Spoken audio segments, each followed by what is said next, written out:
परभनी जिले के हजरत सैयद शाह तुराबुल हक रहमतुल्लाह अलैह के उर्स को बदनाम करने की कोशिश की गई। कुछ समाज कंटकों के कारण शहर में घटना घटी। परभनी के बसमत रोड यहाँ गार्डन में कुछ समाज कंटकों ने शहर का और उसका वातावरण खराब करने की कोशिश की। उसी के साथ एक गाड़े वाले को उसके गाड़े माल के साथ पलटी किया गया। वो वीडियो भी काफी वायरल हुए। परभनी जिले के पुलिस अधीक्षक और निरीक्षक उनकी टीम ने अच्छा काम किया। शहर में बड़ी घटना को रोकने की कोशिश की। जिला प्रशासन की ओर से 13 फरवरी को शांतता कमेटी की मीटिंग भी ली गई। ऐसा माजी सभापति महमूद खान ने पत्रकार परिषद में कहा। परभनी शहर महानगर पालिका के माजी महापौर रवि सोन कामड़े, महानगर पालिका के माजी सभापति महमूद खान, नगर सेवक एडवोकेट मुजाहिद खान, शरद पवार गढ़ के रहमान खान, इन सभी ने 14 फरवरी 2024 को अमीन कॉलोनी महमूद खान इनके संपर्क कार्यालय पर पत्रकार परिषद का आयोजन किया गया था। किस तरह की प्रतिक्रिया दी है, आइए जानते हैं। इस पत्रकार परिषद में कांग्रेस पार्टी को छोड़ने और भाजपा में शामिल होने के कारण माजी मंत्री अशोक राव चौहान को लेकर भी आरोप लगाए गए। आप देख रहे थे लोक पुकार न्यूज। लोक पुकार न्यूज चैनल को अभी तक सब्सक्राइब नहीं किया हो तो जल्द करें, लाइक शेयर कमेंट जरूर करें। एडिटर सैयद अयूब, संवाददाता शेख इकराम, शहर प्रतिनिधि मुन्ना कुरैशी इनके साथ। अस्सलाम वालेकुम। हमारे परभनी शहर के जो हालात मुसलसल उर्स के स्टार्टिंग से ये जो हालात बने हैं शहर के, कुछ उग्र हरकतें हुई हमारे शहर में, इसका हम कंडेम करते हैं। चाहे वो उर्स में हो या उर्स के बाद बागबान बिरादरी के बच्चे का गाड़ी पलटी करना हो या गार्डन में बच्चों पर हमला, या कल के रात की बात है। हम इस चीज़ को पूरी तरीके से नकारते हैं और पूरी तरीके से इस चीज़ का हम निषेध करते हैं। और हमारा बोलना है इस गवर्नमेंट से, ये गवर्नमेंट की वजह से जो कुछ हो रहा है, सेंट्रल गवर्नमेंट की नीतियों की वजह से और आरएसएस की वजह से इस देश के हालात खराब हो रहे हैं। और परभनी के जो भी हालात है और जो भी जिम्मेदार लोग हैं परभनी के, वो सब आगे आए, इस हालात को न्यूट्रल करें। पुलिस ने इसमें अच्छा रोल अपना निभाया है, चाहे वो बिराजदार साहब हो या एडिशनल साहब हो या फिर जो भी अपने एसपी ऑफिस के पथक के लोग हैं, सबने कोऑपरेट किया इस मैटर में। कुछ मुस्लिम बच्चों को पूछताछ के लिए भी लिए थे, फिर उन लोगों को रिलीज किया। बेगुनाहों को भी इसमें बचाने का काम पुलिस ने किया है। मगर मैं फिर पुलिस से अपील और जनता से अपील करता हूँ, सोशल मीडिया और इन चीज़ों पर पुलिस लगाम कसे और पब्लिक भी अपनी तरफ से बोले। हिंदू मुस्लिम और उर्स का जो मसला है, उर्स हमारे शहर की एक प्रतीक है एकता का। हिंदू मुस्लिम सब एकता का प्रतीक है उर्स। सैयद शाह तुराबुल हक रहमतुल्लाह अलैह का 107वां उर्स था आज,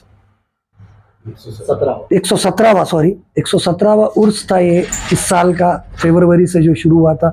अभी 18 दिन की कुछ परमिशन थी।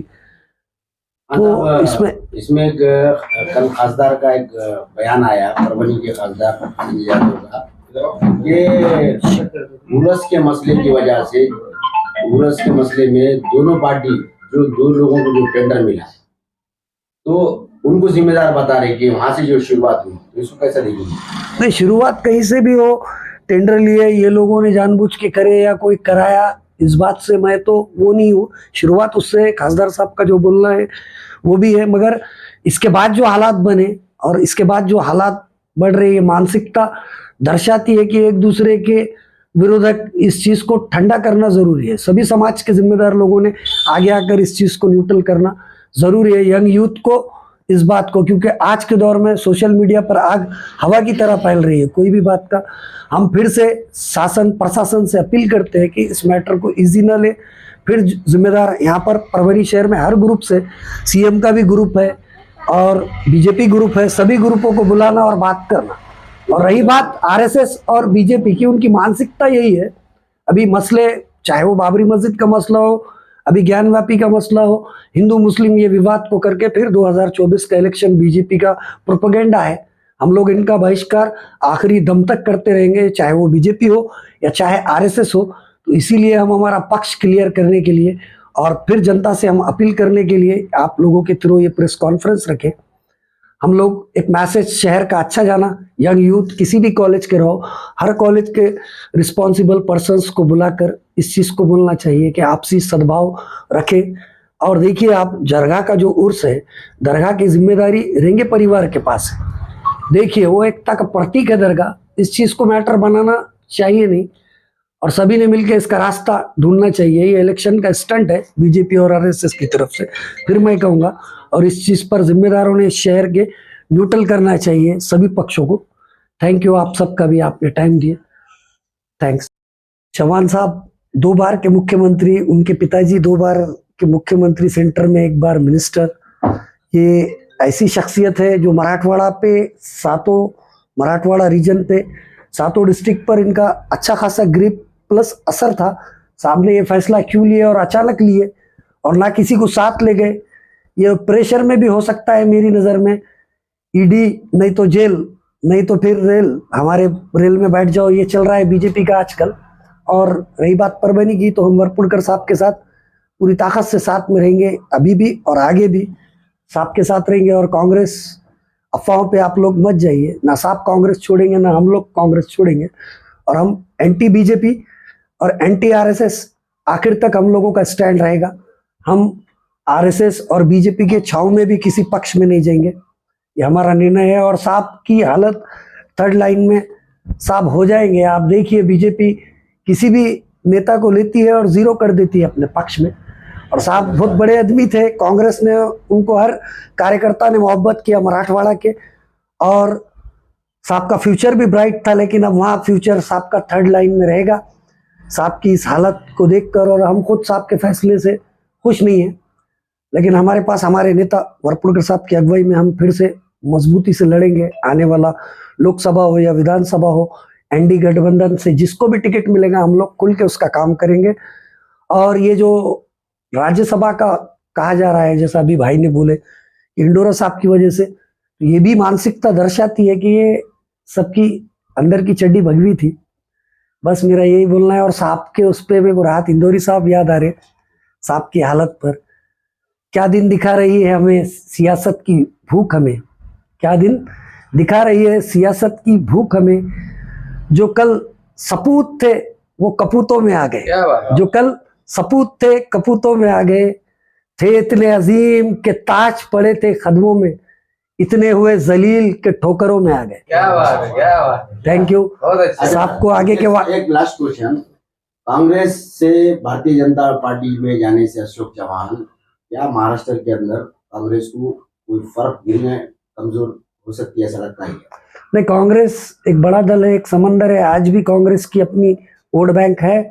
दलित समाज, मुस्लिम समाज, मराठा समाज, हिंदू समाज, कांग्रेस का अपना अपना एक ग्रुप इकट्ठा वोट है, मगर उसको ये जो बीच के पार्टीज आते हैं उससे माइनस होता है। और रही बात चौहान साहब की, मेरा एक अंदाजा, व्यक्तिगत मत है कि चौहान साहब का फैसला गलत है और साहब को राज्यसभा पर लेंगे वो और एक साइड लाइन कर देंगे। ईवीएम को लेकर क्या कहेंगे? ईवीएम है तो बीजेपी है, ईवीएम है तो मोदी सरकार है, ईवीएम है तो आरएसएस की थिंकिंग, आइडियोलॉजी हर एक आम से आम हिंदू के दिमाग में बिठा रहे हैं ये लोग। ईवीएम की वजह से ये लोगों की पूरी गवर्नमेंट चल रही है। और मेरा मानना है अगर ईवीएम रहा तो 2024 में आज से वो लोग डिक्लेयर कर रहे हैं कि अब की बार 400 पार, 400 पार। तो फिर ये लोगों को क्यों ले रहे हैं? आधी तो कांग्रेस भरी हुई है, उनके पास रनिंग 150 के ऊपर खासदार जो कांग्रेस के 2014 और 2019 के इलेक्शन में छोड़ के गए आज।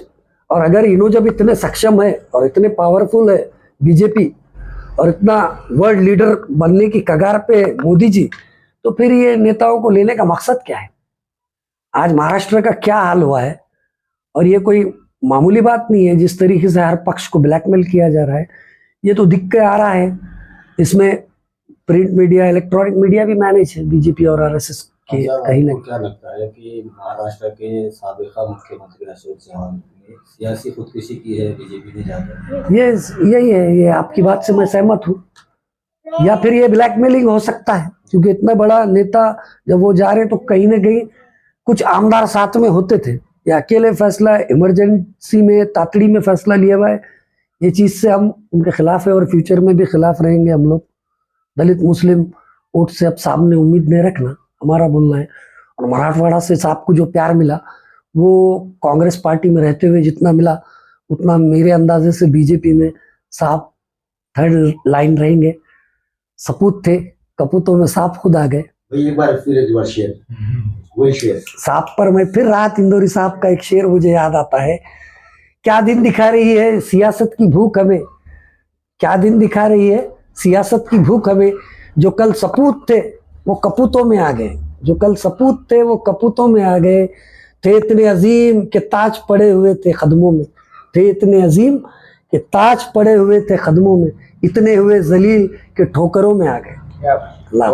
परभणी शहरामध्ये मागच्या अनेक वर्षाची परंपरा आहे की अतिशय शांततेत उरूस या ठिकाणी भरतो, परंतु काही अनपढ मुलांनी मागच्या 2-3 दिवसापासून वातावरण थोडं खराब केलेलं आहे। मी सर्वप्रथम परभणी पोलिसांचे या ठिकाणी अभिनंदन करतो की त्यांनी अतिशय चांगल्या पद्धतीने हे प्रकरण या ठिकाणी हँडल केलंय। सर्व समाजातल्या लोकांना बोलून त्या मुलांना समजून सांगण्याचा प्रयत्न त्यांनी केलाय। पोलिसांचं अतिशय प्रामाणिक काम आहे। समाजाचे जे काही नेते आहेत त्यांनी देखील त्या मुलांना समजून सांगण्याचा प्रयत्न केलेला आहे। मला एवढंच सांगायचं आहे की परभणी शहरामध्ये मुस्लिम, दलित, हिंदू आणि हे सर्व समाज अतिशय प्रामाणिकपणे एक दुसऱ्याच्या सुखदुःखामध्ये, सण उत्सवामध्ये अतिशय सन्मानानं त्या ठिकाणी जातात, सण उत्सव साजरा करतात। परंतु निवडणुका जवळ आल्यामुळं हे सगळं प्रकार ह्या ठिकाणी होत आहे आणि सध्या देशामध्ये परिस्थिती आपल्याला माहीतच आहे की या ठिकाणी कशा पद्धतीने RSS आणि BJPचं काम चालू आहे।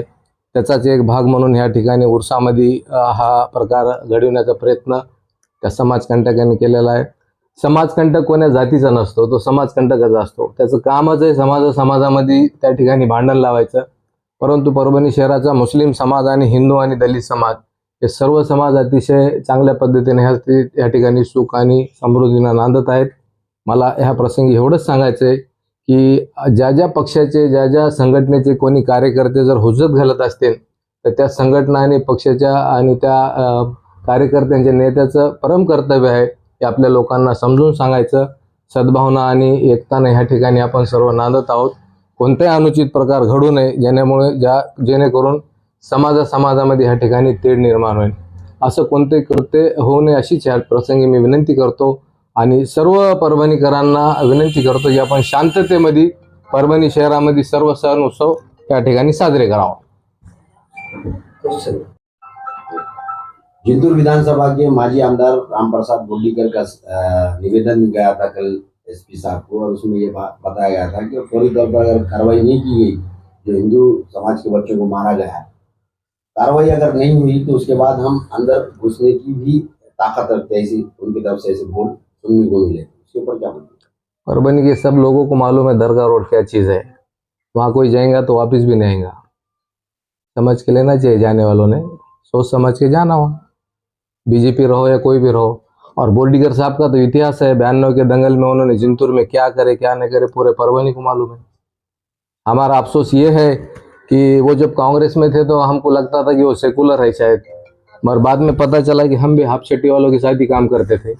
ये अफसोस है। अभी कैसा है कि एक सीधी बात है, ये महाराष्ट्र में और देश में राज्यसभा के इलेक्शन लगे वाले हैं और उसमें पिछले 1 महीने से माननीय चंद्रकांत हंडोरे साहब, जो एक बहुत बड़ा दलित चेहरा है महाराष्ट्र का, उनका नाम राज्यसभा पे आने के और लेने के लिए पूरे कांग्रेस के लोगों ने एक मत कर दिए थे।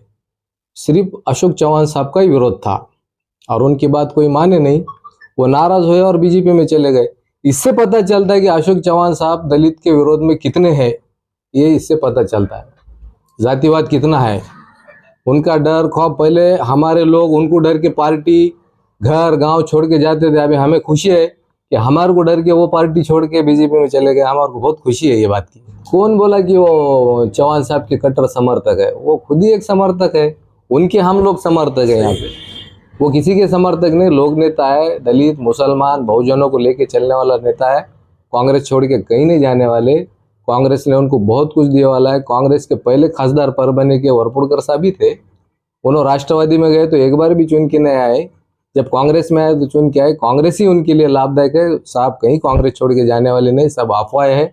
चौहान साहब के साथ उनका कोई संबंध नहीं, कोई लेना देना नहीं। अभी कैसा है कि इंडिया आघाड़ी है, इंडिया आघाड़ी में वरपुड़कर साहब भी है, बंडू जादव साहब भी है, सभी लोग हैं। इंडिया आघाड़ी की तरफ से अगर बंडू जादव साहब को टिकट मिलता है तो अपन सब मिलकर उनको खासदार बनाएंगे।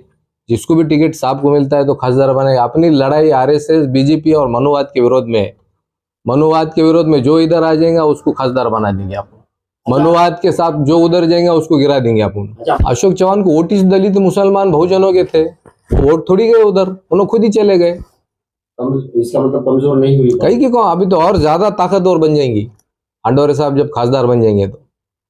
अशोकराव चव्हाण साहेब आदर्श घोटाळा केला म्हणून बीजेपीकडे गेले ईडीच्या भीतीने, काय वाटतं आपल्याला? बीजेपी ईडीच्या भीतीनं नाही गेले, ते फक्त हांडोरे साहेबाला उमेदवारी दिल्यामुळेच गेले, बाकी काही कारण नाही। दलितों को आगे नहीं आना ये उनकी मनोनीति है। दलित और मुसलमान उनका सदा कार्यकर्ता बन के रहना, उनको जिताना, चुन के लाना, और अपने हाथ में कुछ नहीं आना। अभी दलित और मुसलमान आगे बढ़ रहे तो जल रही उनकी, जा रहे उधर बीजेपी के साथ। हमारे को अफसोस ये है कि जिंदगी भर हम कांग्रेस का साथ निभाते गए। हमारे महमूद खान साहब है, वकील साहब हमें, तुम भी है, अपन सभी कांग्रेस के वोटर हैं यहाँ।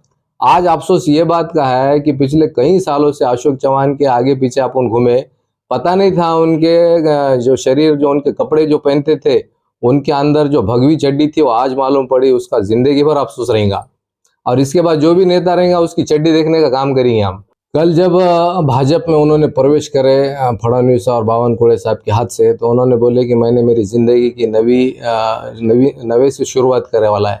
यानी जो आदमी शादी करता ना, नवी जिंदगी शुरू करता, शायद उनको पता नहीं है कि उम्र होने के बाद शादी कर दिए तो बच्चे पैदा नहीं होते, फिर भी उधर गए। इसका अफसोस रहेगा, क्या आप करेंगे। अब उनके पिताजी को मुख्यमंत्री बनाए, उन्होंने मुख्यमंत्री, मैं वही दोहरा रहा हूँ ना कि वो लोगों के साथ रहे जो आरएसएस और संघ परिवार के विचारधारा से जुड़े वाले थे।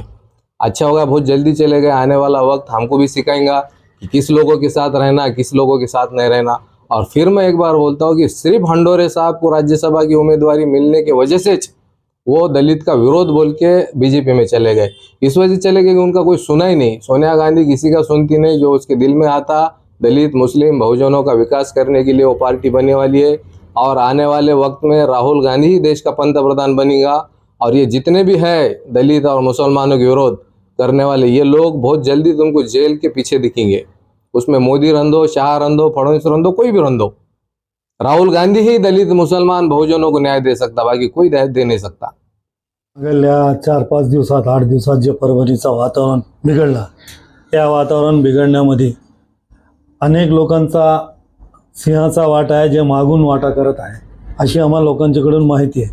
परंतु परभणीचे दलित असो, मुस्लिम असो किंवा हिंदू समाज असो, हे शांतिप्रिय लोक आहेत। परवाच एक असा फोन आलता मला की परभणी इथेही मॉब लिंचिंग होत आहे, महाराष्ट्र का यूपी बिहार झालेला आहे का। ज्यांनी काय मला फोन केला त्याला मी हात जोडून विनंती केली की बाबांरे असं काय झालं नाही। परभणी हे सय्यद शहाबुद्दौला हक अशी दर्गा आहे, इथे मोठमोठे देवस्थान आहेत। परभणीचे लोक खूप शांतिप्रिय आहे। मला आपल्या माध्यमातून अशी विनंती करतो मी की ज्या कोणी पोरांनी जे उद्वंत हा कृत्य केला त्यांनी आपल्या आईवडिलांकडे बघावे। आपल्या आईवडिलांना त्यांना कोणते संस्कार दिलेत, आपली आईनं त्याला पोटात 9 महिने ठेवलेत, वडिलांना खांद्यावर 22 वर्ष घेतलेत, त्यांचे जे इच्छा आहेत ते इच्छा करावी। आपण 22व्या शतकात जीतो, ये 14वां शतक नहीं, 14वीं सदी नहीं, ये 22वीं सदी है। आने वाला वक्त कैसा आएगा किसी को मालूम नहीं। जीने की जिंदगी 60 साल की है, ते विचार करावे। आपल्या आई वडिलांचे सगळे इच्छा पूर्ण करावी, ज्या काय पोरांनी केले, तो कोणत्याही समाजाचा असो, मुसलमान असो, दलित असो किंवा हिंदू असो, त्यांनी आपल्या आई वडिलांची इच्छा करावी। आणि ज्यांना राष्ट्रप्रेम आहे त्यांनी राष्ट्रप्रेम, माझ्याप्रमाणे मोदी साहेबांनी खूप संधी दिलेली आहे। बॉर्डरवर जाओ, त्यांनी बॉर्डरवर आपल्या राष्ट्रप्रेम दाखवावं। जगात एखादा गाडीवाल्याला, एखादा भाजीवाल्याला मारण्याने राष्ट्रप्रेम होणार नाही। आणि असं नाही की तुम्ही वर्षोनवर्ष जिवंत राहणार आहे, आज मेरी तो कल तुम्हारी बारी है, मौत की किसके साथ यारी है। कोणी जिवंत राहणार नाही, काय नाही।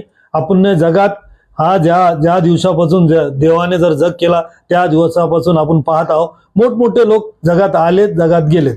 तुम्ही काय राहणार नाही आणि मी काय राहणार नाही, परंतु परभणी हे राहणार आहे। परभणी महाराष्ट्रात याचं नाव राहणार आहे। परभणीचे SP साहेबांनी पण परवा एक खूप चांगला क्लिप टाकितला. त्यांनी पण विनंती केली, परभणीचे मोठमोठे लोकांनी विनंती केली, आताच महापौर साहेबांनी विनंती केली, आमचे खानसाहेबांनी विनंती केली. या सर्वांची विनंती, आम्ही तुमचे मोठे भाऊ ते जे कोणी पोरं धिंगाणा घालत आहे, मारामारी करत आहे, त्यांनी आमचा ह्याच्यासाठी ऐकावं की आमचे आज 50-60 वर्ष झालेत, आम्हाला माहिती आहे पुढे काय होणार आहे, आमच्या आई वडिलांना आम्हाला कशाला पाप केले ते बघा. म्हणून मी तुम्हाला सर्वांना कळकळीची विनंती करतो हात जोडून की राजकीय नादीला लावू नका. राम येणार आहे, रामाचा काय हे होणार नाही, राम आज होते और राहणार पण आहे, परंतु देश राहणार नाही असं काही नाही, देशाचाही सगळं तसंच राहणार आहे. तुमचं आमचा काय होणार आहे हे विचार करावी आणि कोणत्याही प्रकारचे असे दंगली घडावू नाही. परभणीला शांती आहे, शांती राहून द्यावं. मला पुन्हा एकदा तुम्हाला कळकळीची विनंती करो, जे कोणी भांडणं करत आहेत त्यांनी आपल्या आई वडिलांकडे बघावं आणि मग पुढचा विचार करावा.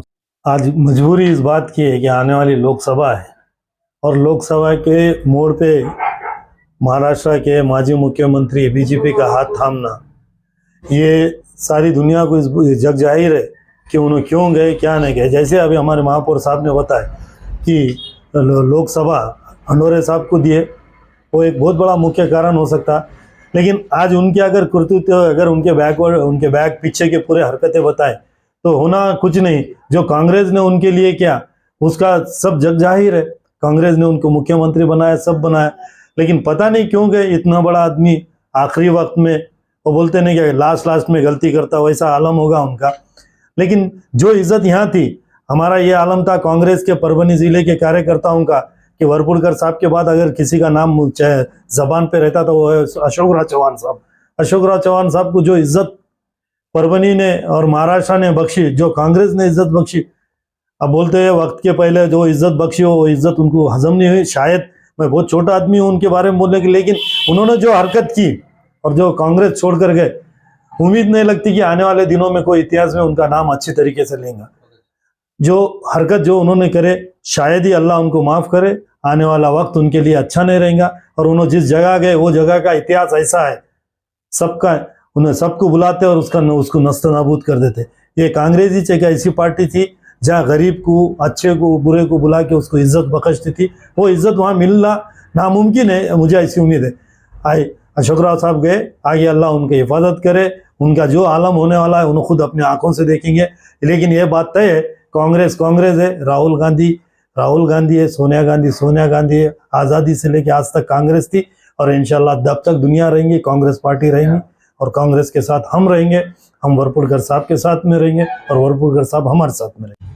आज पत्रकार परिषद के सामने एक सवाल किया गया है मुझको कि जिस परभनी शहर के नाम कर्म की राजनीति के नाम से जाना जाता था, आज वो धर्म की राजनीति का नाम लेकर हिंदू मुस्लिम का जो वाद प्रतिवाद चल रहा है यहाँ पे, इसके ऊपर आप क्या कहेंगे. तो ये मेरा सवाल इन्होंने किया है, तो मैं उनको यही बोलूँगा कि जिस तरह से नरेंद्र मोदी साहब ने कहा है राज्यसभा में कि अब की बार 400 पार, इसकी वजह यह है कि आज महाराष्ट्र के अंदर जिस तरह से राजकारण को तोड़ फोड़ करके एक जगह लाया जा रहा है, जैसे कि आज अशोकराव चौहान को तोड़कर राष्ट्रवादी से, कांग्रेस से भाजपा में पक्ष प्रवेश किया गया है, राष्ट्रवादी से छोड़ के अजीत दादा को भाजपा में पक्ष प्रवेश किया गया है. उनकी अपनी नई रणनीति है.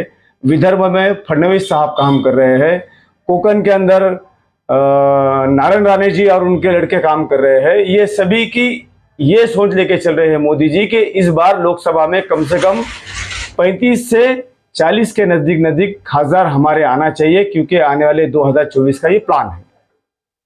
अब रहा परभनी के दंगों का मसला, तो मैं आपको ये बताता चलो कि आरएसएस की लॉबी लेके यहाँ पर भी हमारे परभनी के मिस्टर आनंद भरोसे, इन्होंने भी पिछले बारी में एक स्टंट किया है मंदिर के नाम के ऊपर. अब वही सेकंड स्टंट लेके आ रहे हैं मेघना बोर्डीकर और बोर्डीकर साहब. जो मेघना बोर्डीकर आज जिंतूर मतदार संघ की एक आमदार है और उनके पिताजी जो है बोर्डीकर साहब, जो मार्केट कमेटी के चेयरमैन रह चुके हैं मुंबई में, वो आज खासदारी का टिकट मांग रहे हैं भाजपा के लिए. तो यहाँ पे ये बताया जा रहा है कि अगर हम हिंदुओं को मुसलमान के खिलाफ में खड़े करेंगे तो मुसलमानों की कैटेगरी अलग हो जाएंगी और हिंदू धर्म के, जिसको हम कहेंगे बौद्ध, वानी, कोनी, चांभार, आतार, ये जितने 17 पगड़ जाति के लोग आते हैं, इनको लगता है कि ये पूरा समाज हमारे साथ में आ जाएगा और परभनी लोकसभा से हम जीत जाएंगे. इनकी इसी भावना के तहत परभनी शहर के अंदर एक दरगाह है सैयद शाह तुराबुल हक, जिनका उर्स अभी 117वां मनाया जा रहा है। इस उर्स का कारण लेकर वहां पर कुछ बंदे, जिनको हम मनोवादी कहेंगे, वो मनोवादी बच्चे जो कॉलेज में पढ़ते हैं, जो मनोवाद से चिटके हुए या भाजपा के साथ में वो काम कर रहे हैं या भाजपा के कार्यकर्ता है, उन लोगों को वो पेड मैन है, उनको पगार दिया जाता है। कोई शहर अध्यक्ष है तो उनको 20,000 है, कोई जिला अध्यक्ष है तो उनको 40,000 है। इस तरह से इनकी जो लॉबिंग चल रही है, जिसको स्लीपर सेल कहा जाता है भाजपा को, और ये स्लीपर सेल परभनी के राजकारण के अंदर ढवड़ा ढवड़ करके मुसलमान के चेहरे को एक बदनाम करने का काम कर रहे हैं, यहाँ की एकता को बदनाम करने का काम कर रहे हैं। यहाँ की जो एक संविधान के तहत हिंदू मुस्लिम सिख ईसाई हम सब है भाई भाई, इसका ये जो नारा है इसको तोड़ के वो अपना एक नया नारा खड़ा कर रहे हैं, जिसका नाम वो बड़े आसानी से देते हैं, जय श्री राम का नारा। और उसके अंदर और एक चीज रखी है कि उन्होंने अपने सर के ऊपर एक भगवा रुमाल बांध कर रखा है, जिसके ऊपर लिखा है जय श्री राम। जय श्री राम से हमारे को नारे लगाने से कोई आपत्ति नहीं है, ना ही हमको शरद प्रभु रामचंद्र से भी कोई आपत्ति है। हमारी तहजीब ये कहलाती है कि हम सभी जाति धर्म के लोगों को साथ में लेकर चलते हैं। लेकिन आज भाजपा ने जो जहर धर्म के नाम के ऊपर जो घोला है, इसका विपरीत परिणाम आज हमारे परभनी में हो रहा है। कल शांतिता बैठक कलेक्टर ऑफिस में हुई, वो बैठक के बाद में भी 4 स्टंट परभनी के अंदर हुए, जहां पे मुसलमानों के बच्चों को जय श्री राम के नाम नारे देके उनको मारा पीटा गया। मैं ये बोलना चाहता हूं प्रसार माध्यम के हिसाब से कि परभनी की पुलिस अच्छा काम कर रही है, मैं उनको बहुत बहुत मुबारकबाद देता हूं। लेकिन मेरी परभनी पुलिस से ये गुजारिश है कि जिस तरह से लॉकडाउन के अंदर हमने अपनी चौकियां बनाई थी, ये प्रसार माध्यम के हिसाब से मैं एसपी साहब को ये एक बात सूचना देना चाह रहा हूं, क्योंकि कल शांतिता बैठक में हम जैसे लोगों को नहीं बुलाया जाता है, क्योंकि हम लोग बेबाक बात करते हैं, अपने विचार रखते हैं, अपने समाज के लिए बात करते हैं और सभी धर्मों को साथ में लेने की चलने की हमारी इच्छा होती है। मैं अभी एसपी साहब से ये माध्यम से बताना चाहता हूं कि जिस तरह से लॉकडाउन में हमारे पुलिस प्रशासन ने और कलेक्टर ने बहुत अच्छा काम किया था, लॉकडाउन में जिस तरह से हमने कैंपेनिंग की थी कि हर मोहल्ले में पुलिस चौकी होनी चाहिए, पुलिस की गाड़ी आना चाहिए, पुलिस कर्मचारी वहां पे रहना चाहिए, और ये हमने स्टंट किया। तो मैं आपसे ये गुजारिश करता हूं साहब कि खानापुर फाटा हो, अपना कॉर्नर, रायगढ़ कॉर्नर, दरगाह रोड, शिवाजी कॉलेज, ये हमारे जो मुख्य धारा है, यहाँ पे पुलिस की एक छावनी खड़े किया जाए। उसकी वजह यह है कि अगर पुलिस प्रशासन वहां पे काम करेंगी तो ये होने वाला आतंक कहीं ना कहीं रुकेगा। और मैं यही आपसे गुजारिश करूंगा कि हम देशवासी है, हम देश के ऊपर बात करना चाहिए, हम धर्मवासी नहीं है, हम धर्म के ऊपर बात करना नहीं चाहिए, क्योंकि हिंदू मुस्लिम सिख ईसाई हम सब है भाई भाई। ये हमारा नारा आज़ादी से पहले भी था और आज़ादी के बाद में भी रहेगा। और मैं फिर एक बार परभनी कलेक्टर से गुजारिश करूंगा कि यहाँ पर मुस्लिम हिंदू का जो भेदभाव चल रहा है, आप अपने पुलिस छावनी के जरिए से उसको रोकें। Thank you.